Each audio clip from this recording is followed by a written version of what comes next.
These might just be the most avoidable deaths ever. From lava lamps to exploding chewing gum, each one is tragic, absurd, and weirdly unforgettable. Let's dive right in. Philip Quinn, death by a lava lamp explosion. In 2004, 24-year-old Philip Quinn from Washington State was at home, watching his lava lamp do its thing. But apparently it wasn't doing its thing fast enough for his liking. Instead of waiting patiently, Quinn had an idea that no scientist would ever approve of. He put the lava lamp directly on the stove to speed up the process. Heating a lava lamp on a stove feels like a deleted scene from Final Destination. Kind of the dumb version of Final Destination. It's wild. Lava lamps were 60s peace symbols, yet here it turned into a weapon. Proof that impatience and DIY science don't mix well, ever. Physics had other plans. As the liquid inside overheated, the pressure built up until the lamp violently exploded.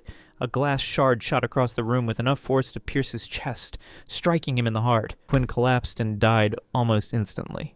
When police arrived, they found the shattered remains of the lamp, and presumably a cautionary tale about why household items come with warning labels. For the record, lava lamps already have a safety warning that explicitly states, "Do not heat this on a stove." A piece of advice that, if followed, probably would have saved his life. Physics went full instant karma here. Turns out molten wax plus trapped gas equals glass rocket. A shard straight to the heart, that's basically a medieval crossbow shot delivered by a peace lamp. Those warning labels, not corporate paranoia, just survival tips wrapped in fine print most people never read. David Grunman, death by cactus revenge. On February 4th, 1982, 27-year-old David Grunman was out in the Arizona desert, armed with a shotgun and a questionable sense of judgment. He and his roommate had gone shooting, but instead of aiming at targets, David decided to take on Mother Nature herself by blasting away at a massive saguaro cacti. At first, things went as expected. He fired at a small cactus, watching it collapse in defeat. Encouraged by his success, he set his sights on a much larger 26-foot saguaro and unloaded his shotgun into it. And that's when karma struck back. A massive 4-foot arm of the cactus broke off and fell directly on top of him. The weight of the spiny limb crushed him instantly, ending his cactus shooting career permanently. David was declared dead at the scene. Locals call it cactus karma, a brutal reminder that desert plants have survived for thousands of years, and they don't take kindly to being shot at. This could have been avoided if David had just picked a different hobby, maybe fishing, or literally anything that doesn't involve shooting at 500-pound plants. A 26-foot cactus literally pulled the reverse Uno card on this guy. One shotgun blast, and boom! Mother Nature yeeted a 500-pound arm straight onto him. That's not just bad luck, that's Looney Tunes physics with cactus needles. Honestly, Cactus Karma sounds like a metal band, or at least a Darwin Awards subtitle. Hans Steininger, death by beard entanglement. Hans Steininger was a well-respected mayor in 16th century Austria, known for his wisdom, leadership, and an absolutely massive beard. At 4.5 feet long, it was less of a facial feature and more of an accessory, one that he usually rolled up and tucked into his pocket like a Renaissance-era fashion statement. But one day, during a sudden fire in town, Steininger forgot to tuck in his beard before running to help. As he hurried down a flight of stairs, he stepped on it, tripped, and fell headfirst, breaking his neck. Yes, this man was literally taken down by his own beard. If there's any lesson to take from this, it's that at a certain length, a beard stops being stylish and starts being a tripwire. Imagine being a respected 1500s mayor and then losing the boss fight to your own beard. That's crazy. 4.5 feet of facial hair turned into the deadliest accessory since high heels. He basically speed ran the invention of OSHA. I think the moral of the story is like, at some point, beard care should include scissors. Elena Struthers Gardner, impaled by metal straw. Reusable straws are supposed to save the environment, but this one didn't even save a single person. In November 2019, in Broadstone, England, 60-year-old Lena Struthers Gardner, a retired jockey with mobility issues, was at home sipping from a mason jar with a built-in stainless steel straw. But as she walked through the kitchen, she suddenly lost her footing and fell. The metal straw, held firmly in place by the lid, did not budge. Instead, it impaled her left eye, driving straight into her brain. Her wife, Mandy, rushed in after hearing the sound of her collapse, only to find Lena making strange, gurgling noises. Emergency responders rushed her to the hospital, but the injury was too severe, and she passed away the next day. Doctors later noted that if the straw hadn't been held rigidly in place by the lid, it might have moved or bent upon impact. But because it was locked in, it turned into a miniature javelin waiting for an unfortunate victim. This tragedy sparked safety discussions around metal straws, because as it turns out, sharp, movable metal spikes near your face can in fact be dangerous. Who could have seen that coming? A reusable straw turning into a medieval weapon is peak irony, designed to save turtles, but it ended up spearing a human instead. The fact it was locked in place made it a literal kitchen javelin. Honestly, the packaging should have just said, warning, eco-friendly, not human-friendly. Jennifer Strange, overdosing on water. On January 12, 2007, 28-year-old Jennifer Strange from Sacramento, California, set out to win a Nintendo Wii for her kids. The contest, called Hold Your Wii for a Wii, was simple. Drink as much water as possible without urinating. Contestants kept chugging water, with the last person standing winning the console. At first, Jennifer laughed along with the hosts, but as she kept drinking, she started to feel lightheaded and nauseous. Eventually, she left, telling coworkers she had a terrible headache and was going home. A few hours later, she was found dead in her bathroom. By drinking too much water too quickly, Jennifer had diluted the sodium in her blood, causing her brain to swell dangerously. Essentially, her body drowned itself from the inside out, and she didn't even win the Wii. After her death, her family sued the radio station, which had ignored warnings from medical professionals about the risks of excessive water consumption. The case ended with a $16 million settlement, but tragically, no amount of money could undo such an unnecessary and preventable death. Water is great, just don't drink it like it's a competition. This one's definitely more tragic than funny.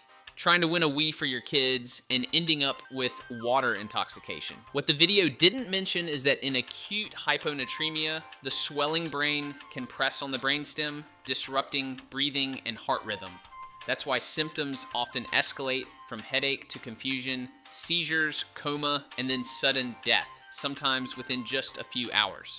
Jimmy Heselden, death by Segway cliff dive. In 2010, British millionaire Jimmy Heselden, the owner of the Segway company, set out to test a new all-terrain version of his product on his private estate. With plenty of open land to explore, it seemed like the perfect place for a smooth ride, except for one poorly placed cliff.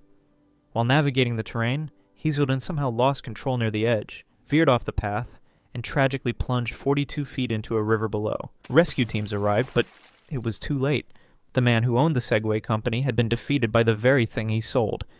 This death could have been avoided by not testing a self-balancing scooter near the edge of a literal cliff, or maybe by installing guardrails or just walking. This one feels like tragic irony on wheels. The Segway was marketed as so stable you could trust it anywhere, yet one uneven patch near a cliff proved otherwise. What's rarely mentioned is that sudden torque shifts, like leaning back too hard, can override the stabilizers. Combine that with rough ground, and even high-tech gyros can't save you. Dr. Jacqueline Katarik, suffocation in chimney.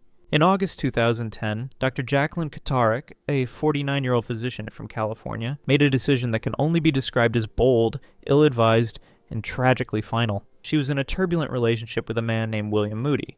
One evening after an argument, Moody refused to see her, so she took matters into her own hands. First, she tried to break into his house with a shovel, which, unsurprisingly, didn't work. Then instead of calling it a night and reconsidering her approach, she climbed onto the roof, removed the chimney cover, and decided to enter Santa style. Only one problem: chimneys aren't designed for human travel. She slid in feet first, expecting to land safely inside, but she got stuck. Badly. When she didn't show up for work the next day, colleagues reported her missing. 3 days later, a house sitter noticed a strange smell coming from the fireplace. Firefighters spent 5 hours breaking apart the chimney to reach her. She had been trapped just 2 feet above the opening. The autopsy revealed that she had suffocated due to the extreme pressure on her chest, which made it impossible for her lungs to expand. Moody later expressed deep sadness over the tragic accident, calling it a horrendously bad decision that cost her life. This entire situation could have been avoided by simply walking away, or at the very least, choosing a break-in method that didn't involve entering a narrow stone tunnel. Imagine trying the full Santa cosplay without the reindeer or the gift bag. Just heartbreak and poor planning. It's kind of ridiculous. Chimneys are basically stone Pringles cans, not secret doors to romance. Getting stuck 2 feet from freedom, that's cartoon-level irony. Honestly, burglars in Home Alone had better strategies than this. Vladimir Lakonos. Death by exploding chewing gum. In December 2009, 25-year-old Vladimir Lakonos, a chemistry student from Ukraine, was doing what a lot of students do, chewing gum while studying. But unlike most people, he had a habit of dipping his gum in citric acid to make it extra sour. On this particular day, Vladimir grabbed a small white powder from his desk, dipped his gum, popped it in his mouth, and started chewing. Only it wasn't citric acid. It was a highly explosive chemical compound he had been working with in his lab. Within seconds, the gum detonated inside his mouth. The blast was so powerful that it blew off his jaw and lower face, killing him instantly. His parents, hearing the explosion, rushed in, only to find an unspeakable scene. When police investigated, they found 2 identical containers, one with citric acid, the other with a volatile explosive powder. In a tragic mix-up, he had grabbed the wrong one. This accident could have been avoided by labeling things properly. It also serves as an important lesson. If you're going to eat something, make sure it's actually food. As bizarre as these stories may be, it's important to remember that these were real people, with real lives. This video isn't about making fun of them.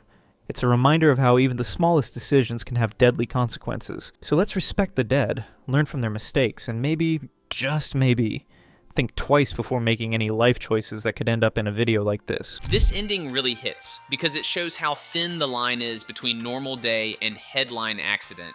A jar mislabeled, a shortcut taken, a moment of impatience, and suddenly life flips. These stories aren't just dark trivia, they're cautionary tales disguised as bizarre history. Respect to every life behind them, no matter how absurd the circumstances sound. Also, Paint Professor did an amazing job with this video. The link's in the description if you want to watch it in full glory. As for what's next, well, let's just say we're diving into something equally strange, but in a completely different way. Stay nerdy.